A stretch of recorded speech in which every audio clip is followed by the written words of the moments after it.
সুনামগঞ্জের শান্তিগঞ্জে পারিবারিক সংঘর্ষে শিশুসহ ৩ জন গুরুতর আহত হয়ে হাসপাতালে চিকিৎসাধীন রয়েছেন। ঘটনাটি ঘটেছে সুনামগঞ্জ জেলার শান্তিগঞ্জ উপজেলার ১ নম্বর শিমুলবাগ ইউনিয়নের মুরাদপুর গ্রামে। পারিবারিক এক বিরোধকে কেন্দ্র করে দুই পক্ষের মধ্যে এই রক্তক্ষয়ী সংঘর্ষের ঘটনা ঘটে। স্থানীয় সূত্রে জানা গেছে, মুসলিম মিয়ার বংশ এবং আব্দুস সামাদের বংশের সদস্যদের মধ্যে প্রথমে কথা কাটাকাটি শুরু হয়। এক পর্যায়ে তা হাতাহাতিতে রূপ নেয় এবং পরবর্তীতে পরিস্থিতি আরও উত্তপ্ত হয়ে উভয় পক্ষ লাঠিসোঁটা নিয়ে সংঘর্ষে জড়িয়ে পড়ে। এই সংঘর্ষের ঘটনায় অন্তত ৩ জন আহত হয়েছেন। আহতদের মধ্যে রয়েছে ১২ বছর বয়সী এক শিশু, নাম হিরণ, পিতা আলাই মিয়া। তার পিঠে গুরুতর আঘাত লেগেছে। ঘটনার পরপরই এলাকায় হিরণের মৃত্যুর গুজব ছড়িয়ে পড়লেও পরে নিশ্চিত হওয়া গেছে যে সে জীবিত রয়েছে।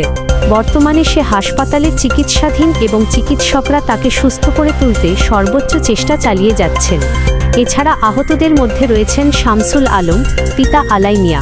সংঘর্ষে তার মাথায় গুরুতর আঘাত লাগায় হাসপাতালে তার চিকিৎসা চলছে। অপর আহত ব্যক্তির নাম তাৎক্ষণিকভাবে জানা না গেলেও তার পিতার নাম আক্কেল আলী বলে জানা গেছে। তার হাতেও গুরুতর আঘাত রয়েছে এবং তিনিও হাসপাতালে চিকিৎসাধীন। স্থানীয়দের অভিযোগ, এ ঘটনায় কালাম মিয়া এবং তার 2 ছেলে মুসা ও মেহের আলম সরাসরি জড়িত ছিলেন। তবে এই অভিযোগের বিষয়ে অভিযুক্তদের কোনো বক্তব্য এখনও পাওয়া যায়নি। ভীতিকর এই ঘটনার পর থেকে পুরো এলাকায় চরম উত্তেজনা বিরাজ করছে।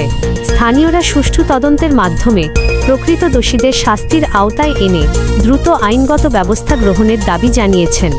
আব্দুর রাশিদ মিডিয়া সেলের পক্ষ থেকে আমরা এই ঘটনাটির পরবর্তী সব আপডেট আপনাদের সামনে তুলে ধরব।